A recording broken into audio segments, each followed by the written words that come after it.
GST 2.0 के अंतर्गत जो 18% जीएसटी से गवर्नमेंट ने 18% करा है, उस क्राइटेरिया बहुत सारी गाड़ी आ रही हैं। इसीलिए गवर्नमेंट ने अभी E27 पेट्रोल पूरे भारत में फैलाने से पहले यह जीएसटी 2.0 फैला दिया है, ताकि जितने भी स्टॉक है वो सारे क्लियर हो जाएं। जो लोग अभी नई कार की डिलीवरी ले रहे हैं, उन लोगों ने नई कार की डिलीवरी लेने से मना कर दिया है, रोक दिया है कि अभी हम डिलीवरी नहीं लेंगे, हम डिलीवरी जब लेंगे जब गवर्नमेंट इस चीज़ को लागू कर देगी। नमस्कार दोस्तों, कैसे हैं आप सब लोग? उम्मीद है सब लोग अच्छे होंगे।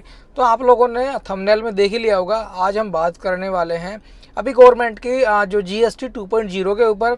साथ ही बात करने वाले हैं जैसे गवर्नमेंट अभी E27 पेट्रोल भी लागू करने वाला है, तो ऐसे में बहुत ज़्यादा कन्फ्यूजन ये रहता है उन लोगों के लिए जो भी नई कार बाय करने का प्लान कर रहे हैं, चाहे वो सस्ती कार बाय करने का प्लान कर रहे हो, चाहे वो महंगी कार बाय करने का प्लान कर रहे हो। इस चीज़ को देखते हुए बहुत ज़्यादा मन में कन्फ्यूजन ये आ जाता है कि क्या मुझे अभी कार बाय करनी चाहिए या फिर कुछ टाइम के लिए रुकना चाहिए। कन्फ्यूजन जो है ना वो बहुत बड़ा रहने वाला है, तो आज की इस वीडियो सारे कन्फ्यूजन आपके क्लियर करने वाले हैं। साथ ही आपको बताने वाले हैं जैसे कि जीएसटी 2.0 भी लागू होने वाला है, कौन सी गाड़ी पे आपको छूट मिल सकती है, कितने % तक की छूट मिल सकती है, कौन कौन सी गाड़ियों पे छूट नहीं मिलने वाली। ऐसे भी बहुत सारी गाड़ियां हैं जिनमें छूट आपको नहीं मिलने वाली, क्योंकि गवर्नमेंट ने कुछ गाड़ियों को लग्जरी गाड़ी में इंक्लूड करा है। और जो चीज़ लग्जरी होती है उस पर जो जीएसटी है वो पहले जैसे ही लगने वाली है, लेकिन जो चीज़ लग्जरी से बाहर के निकल जाती है उसमें जीएसटी कम कर दी गई है। साथ ही आपको कौन कौन सी गाड़ियों पे जीएसटी 2.0 जो लागू होने वाला है, साथ ही कितना हमें इस पर डिस्काउंट एंड भैया कितने % तक की छूट हमें इस पर मिलने वाली है, आज के इस वीडियो में सारी हम बातें करने वाले हैं। तो वीडियो बहुत इंपॉर्टेंट एंड हेल्पफुल रहने वाला है, तो छोटा सा रिक्वेस्ट रहेगा मेरा, वीडियो को कंप्लीट लास्ट तक एक बार देख लेना, क्योंकि अगर आपने एक बार ये वीडियो कंप्लीट लास्ट तक देख ली उसके बाद आपके सारे डाउट्स क्लियर हो जाएंगे। अगर आप गाड़ी बाय करने का प्लान कर रहे हैं तो आपकी वो भी क्लियरिटी हो जाएगी, साथ ही आपको कौन सी गाड़ी बाय करनी चाहिए वो भी क्लियरिटी हो जाएगी। चलिए करते हैं सारी आज की वीडियो में हम डिटेल बाय डिटेल बातें। तो आपसे छोटा सा रिक्वेस्ट रहेगा, वीडियो को भैया अभी से लाइक करके चैनल को सब्सक्राइब भी कर दो, क्योंकि आपका एक सब्सक्राइब मुझे बहुत मोटिवेट मिलता है। तो अभी के जो अपडेट्स निकल के आ रहे हैं गवर्नमेंट के, वो जीएसटी 2.0 के निकल के आ रहे हैं, साथ ही E27 पेट्रोल के निकल के आ रहे हैं। कौन सी बात फायदेमंद है, कौन सी बात नुकसान वाली भी रह सकती है, क्योंकि जीएसटी 2.0 फायदे का सौदा है, लेकिन वहीं E27 पेट्रोल वो नुकसान का सौदा है। कैसे नुकसान का सौदा और जीएसटी 2.0 कैसे आपको फायदे का सौदा है, आगे मैं एक्सप्लेन कर दूंगा। सबसे पहले जान लेते हैं जीएसटी 2.0 है क्या, आखिरकार ये कैसे काम करेगा। तो अभी गवर्नमेंट ने निकाला है हाल फिलहाल में कि जो गाड़ियां हैं वो लग्जरी में काउंट होंगी और कुछ गाड़ियां ऐसी हैं लग्जरी में काउंट नहीं होंगी। तो ऐसे में कौन कौन सी गाड़ियां लग्जरी में काउंट होंगी, कौन कौन सी गाड़ियां लग्जरी में काउंट नहीं होंगी, और जो सी गाड़ियां लग्जरी में काउंट होंगी उन पर जीएसटी में कोई भी बदलाव नहीं किया जाएगा। लेकिन हाँ, जो गाड़ियाँ लग्जरी में काउंट नहीं होंगी उन पर जीएसटी पे जो अभी छूट मिलने वाली है वो लागू होगी। तो इन्होंने एक अलग अलग क्राइटेरिया बनाया हुआ है, कुछ गाड़ियों के इंजन को लेकर के बनाया हुआ है, कुछ गाड़ी की डायमेंशन को लेकर करके बनाया हुआ है, कुछ डीजल पेट्रोल को लेकर के बनाया हुआ है, तो कुछ गाड़ी की ग्राउंड क्लियरेंस को लेकर के बनाया हुआ है। तो इसमें बहुत सारी गाड़ियाँ आती है जीएसटी 2.0 के अंतर्गत आती हैं, जिसमें अभी जो है काफ़ी मात्रा में छूट हमें मिलेगी। साथ ही कुछ गाड़ियाँ ऐसी हैं जो लग्जरी में काउंट होती हैं, उनमें आपको कोई भी छूट देने के लिए नहीं मिलेगी। जीएसटी 2.0 के अंतर्गत जो 18% जीएसटी से गवर्नमेंट ने 18% करा है, उस क्राइटेरिया बहुत सारी गाड़ी आ रही हैं। कौन कौन सी गाड़ी आ रही है मैं आपको बता देता हूँ। तो भैया मारुति की ऑल्टो केटन आ रही है, मारुति की एस्प्रेसो आ रही है, मारुति की सिलेरियो आ रही है, मारुति की वैगनर आ रही है, टाटा की टियागो आ रही है, टाटा की नेक्सॉन आ रही है, टाटा की पंच आ रही है, मारुति की स्विफ्ट आ रही है, मारुति की फ्रॉन्क्स आ रही है, हुंडई की ग्रैंड i10 न्योस आ रही है, i20 भी आ रही है भैया, यहीं एक्स्टर भी आ रही है, मारुति की ब्लैनो भी आ रही है, मारुति की डिजायर भी आ रही है, महिंद्रा की XUV 3XO भी आ रही है, हुंडई की वेन्यू भी आ रही है, टाटा की अल्ट्रोज भी आ रही है और KI की सोनेट भी आ रही है। ये सारी गाड़ियाँ अंडर जो 1000 सीसी प्लस 4 मीटर के डायमेंशन के अंदर ही आ जाती हैं। इन गाड़ियों पे आपको भैया पूरे जो है 10% जीएसटी का फायदा यहाँ पे मिलने वाला है, क्योंकि 28 से इन गाड़ियों पे आपको 18% ही जीएसटी देनी पड़ेगी।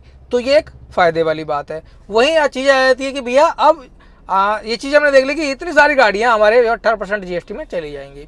अब आ जाता है भैया दूसरा क्राइटेरिया कि कौन सी वो गाड़ी है जो 28% जीएसटी ही इस बार लगेगा, उन पर कोई छूट हमें नहीं मिलेगी। तो उसमें रहती है भैया आपकी जो है मारुति की अर्टिगा, महिंद्रा की थार, महिंद्रा की स्कॉर्पियो एन, टाटा की Harrier, MG Hector, Maruti Brezza, Hyundai i20 और मारुति की ग्रांड विटारा। ये वो गाड़ियां हैं जो इन पे भैया अभी 18% नहीं, उन पे 28% ही जीएसटी लगेगा। लेकिन यहाँ एक बेस्ट बात और निकल के आती है 2.0 जीएसटी के अंतर्गत क्योंकि अब जब सारी गाड़ियों पे कम जीएसटी लगने वाली है और अच्छे खासे डिस्काउंट पे ही बिकने वाली हैं, तो भैया यहाँ ऐसे में कंपनियां क्या करेंगी कि इन बड़ी गाड़ियों पे भी कंपनी अपनी तरफ से बेस्ट डिस्काउंट आपको निकाल करके देंगी, ताकि आप जब ही इनकी ये गाड़ियाँ बिक पाएंगी, अन्यथा भैया गाड़ी नहीं बिक पाएंगी। और ऐसे में क्या हो रहा है, जो लोग अभी नई कार की डिलीवरी ले रहे हैं उन लोगों ने नई कार की डिलीवरी लेने से मना कर दिया है, रोक दिया है कि अभी हम डिलीवरी नहीं लेंगे, हम डिलीवरी जब लेंगे जब गवर्नमेंट इस चीज़ को लागू कर देगी, क्योंकि हम 28% नहीं, अब तो हम 18% जीएसटी देंगे, तो हम गाड़ियों की अभी डिलीवरी क्यों लें। तो बहुत सारे जो सेल्समैन हैं, जो मतलब गाड़ी बेच रहे हैं भैया, शोरूम वाले, वो इस कन्फ्यूजन में फंस गए कि भैया गाड़ी बुक हो गई, सारे काम हो गए, जो कस्टमर डिलीवरी लेने नहीं आ रहा, क्योंकि भैया कस्टमर को पता है यहाँ पे कि अब 28 नहीं 18% जीएसटी देनी पड़ रही है, फ़ायदा चाहिए उनको। तो ये एक सही चीज़ है, गवर्नमेंट ने भी लागू करा है, लेकिन कन्फ्यूजन यहाँ भी बरकरार ये बना रहता है कि क्या मुझे अभी बाय कर लेनी चाहिए या रुक जाना चाहिए। फेस्टिवल सीजन आने वाला है, वहाँ भी आपको काफ़ी सारे डिस्काउंट देखने के लिए मिलेंगे। तो ऐसे में गवर्नमेंट की चाल प्लस कंपनियों की चाल क्या है वो भी मैं आपको बता देता हूँ कि इन सब के बीच में मामला क्या फंस रहा है। गोल गोल जो क्यों घुमा रखा है मामले को, वो इसलिए घुमा रखा है क्योंकि भैया अभी जो है इंडियन मार्केट्स में सारी जो गाड़ियां हैं वो E20 पेट्रोल खाने के मतलब E20 पेट्रोल वो खा सकती है, E27 पेट्रोल के लिए वो गाड़ी नहीं बनी है, ऑप्टिमाइज नहीं है। तो ऐसे में जीएसटी जो यहाँ पे E2.0 डाला हुआ है, इससे क्या रहेगा कि लोगों की भरमार रहेगी, शोरूमों पे विजिट रहेंगे एंड बहुत सारी गाड़ियाँ जो शोरूमों में पड़ी हुई हैं कंपनियों की, वो सारी गाड़ियाँ बिक जाएंगी। उसके बाद में E27 पेट्रोल गवर्नमेंट लागू कर देगी, उसके बाद में जितनी भी गाड़ियां आएंगी वो E27 पेट्रोल को खाने के योग्य रहेंगी। इसीलिए गवर्नमेंट ने अभी E27 पेट्रोल पूरे भारत में फैलाने से पहले यह GST 2.0 फैला दिया है, ताकि जितने भी स्टॉक है वो सारे क्लियर हो जाएं। तो ये गवर्नमेंट प्लस कंपनियों का पूरा एक रूल बना हुआ है कि किस तरीके से काम करा जाएगा और जो मतलब हमारे कस्टमर हैं उनको किस तरीके से चीज़ें हैंडल की जाएंगी ताकि गाड़ियाँ बिक पाएँ। तो आपसे रिक्वेस्ट रहेगा, जो लोग अभी नई कार बाय करने का प्लान कर रहे हैं वो भाई अभी रुक जाओ।